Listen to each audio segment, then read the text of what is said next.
Halo semuanya, perkenalkan saya Made F. Damayanti, NPM 224111186 kelas manajemen 22C.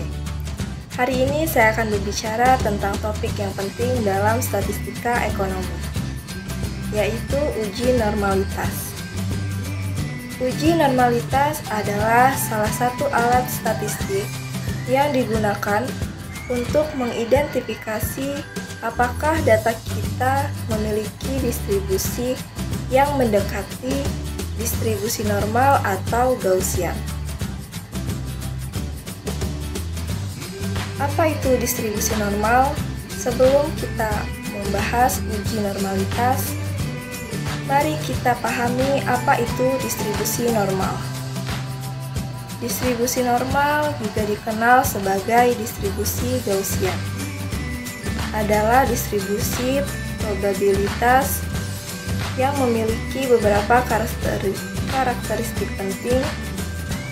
Distribusi ini bersifat simetris dengan puncak berada di nilai rata-rata dan memiliki ekor yang panjang ke kedua sisi.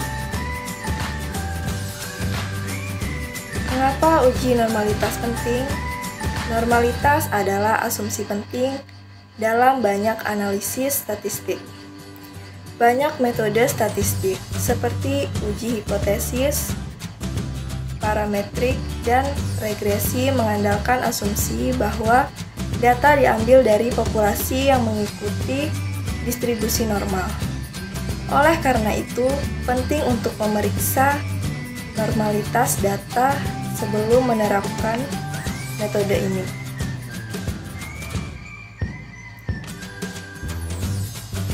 Sekarang mari kita fokus pada uji normalitas itu sendiri.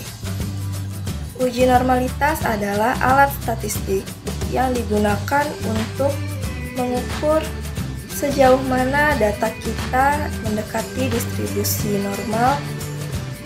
Ada beberapa metode yang umum digunakan, seperti Kolmogorov-Smirnov, Shapiro-Wilk, dan Anderson-Darling.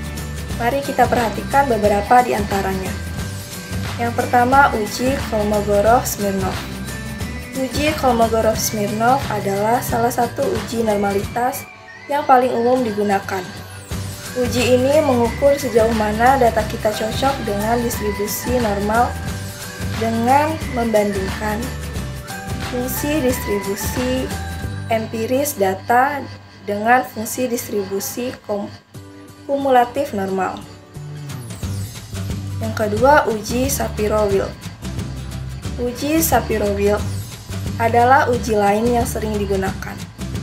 Uji ini memiliki keunggulan dalam mengidentifikasi ketidaknormalan pada sampel yang relatif kecil.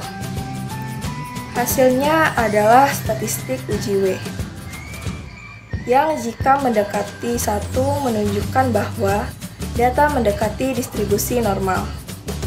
Yang ketiga, uji Anderson-Darling. Uji Anderson-Darling adalah uji yang lebih sensitif terhadap ekor distribusi, sehingga bisa mendeteksi ketidaknormalan bahkan pada sampel besar. Uji ini menghasilkan statistik A kuadrat yang jika kecil menunjukkan kesesuaian data dengan distribusi normal.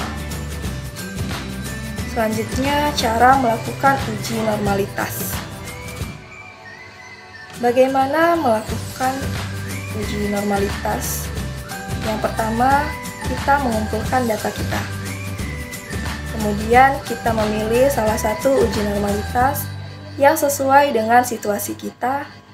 Selanjutnya, kita menghitung statistik uji dan bandingkan dengan nilai kritis sesuai dengan tingkat signifikansi yang diinginkan. Selanjutnya, interpretasi hasil uji. Setelah uji selesai, kita perlu menginterpretasikan hasilnya.